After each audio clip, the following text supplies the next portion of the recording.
போதைப்பொருள் வழக்குல ஸ்ரீகாந்த் அரெஸ்ட் பண்ணாங்க. ஸோ தமிழகத்துல சட்டம் ஒழுங்கு எப்படி இருக்கு? போதைப்பொருள் பயன்படுத்திய நடிகர்கள் யாரா இருந்தாலுமே சட்டத்துக்கு முன்னாடி அவங்கலாம் சரி நிகர் சமானம். கைது பண்ணிட்டீங்க. சப்ளை பண்ணது யாருங்க? அவங்கள சார்ந்தவங்கள தான் இருக்காங்க பார்த்தா. ஏங்க அவர் பேர் சொல்ல மாட்டீங்களா? அவருக்கு பேர் இல்லையா? அயலக அணியில் பொறுப்பில் வச்சுருந்தீங்களே, எவ்வளோ பெரிய ஸ்டாக்கு.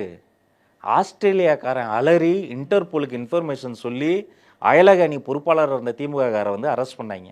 ஏன் இப்போ இந்த பர்டிகுலர் வழக்கில் அஜய் வாண்டியார் அவர்கள் அதிமுக கட்சியை சார்ந்த சில பிரமுகர்கள்லாம் சொல்கிறாங்க. நான் ஒரு ஃபோட்டோ பார்த்தேன்.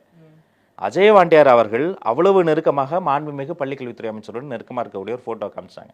இன்னும் சொல்லப்போனால் அவருடைய கல்யாணத்தையே பள்ளிக்கல்வித்துறை அமைச்சர், அப்புறம் அண்ணன் டிஆர்பி ராஜா, இப்படி பலரும் சேர்ந்து சிறப்பாக சீரும் சிறப்புமாக நடத்தி வச்சாங்க. ஆனால் அவங்க நண்பர்களாக இருக்கலாம், அது அவர்களுக்குள்ள ஒரு ஒரு ஃப்ரெண்ட்ஷிப் இருக்கலாம். ஆனால் நடத்துனது அவ்வளோ க்ளோஸாக இருந்தது மொத்த பேருமே திமுககாரங்க. இன்னைக்கு அந்த பர்டிகுலர் பர்சன் இருந்தது அதிமுக கட்சி. ஆனால் எந்த நியூஸ் சேனல்லையாவது இவருக்கு இருக்கக்கூடிய திமுக தொடர்பை பற்றி எங்கேயாவது போட்டாங்களா? போடவே மாட்டாங்க. கரெக்டாக திட்டமிட்டு அதை அவாய்ட் பண்ணிடுவாங்க. ஏன் இந்த ஃபோட்டோ அவங்க கண்ணில் கிடைக்கல, சோஷியல் மீடியாவில் மட்டும்தான் கொஞ்சமாவது நடுநிலையாக இருக்கக்கூடியவங்க அதை எடுத்து போடுவாங்க. அதனால் போதைப் பொருளை திரும்பிய திசையெல்லாம் புழங்க விட்டுட்டு போதையில்லா பாதை அப்படின்னு டிவி ஆடு ஒன்று பண்ணுவாங்க. அதை கூப்பிட்டு யார் நம்மளை ரொம்ப விமர்சனம் பண்ணுறான் கூப்பிடு, அவனுக்கு 70 கோடிக்கு விளம்பரம்.